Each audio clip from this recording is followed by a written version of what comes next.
أنبا واحد يتزوج متعة، أنبا زوج أخته متعة. يرضى؟ ها؟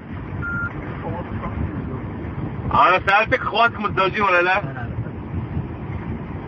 أسألك إذا واحد عنده سوالف في المتعة، أنا بتزوج أخته متعة، بيرضى؟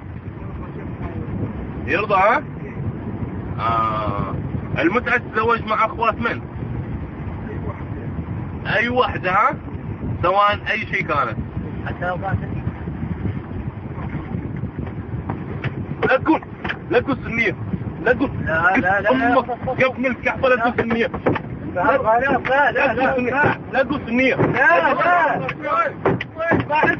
ما أنا قلت حتى لو كان سني قال لي اسمع. لا يقول سنية. أنا قلت حتى لو سني عادي قال لي إيه بعلمنا شو سنية بنت. لا ما صارت سنية ما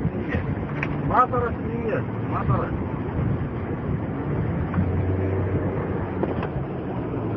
وصاخاتكم بينكم فهمت؟ دخلتوا اسم سني وسنية لخلنكم اخلاق.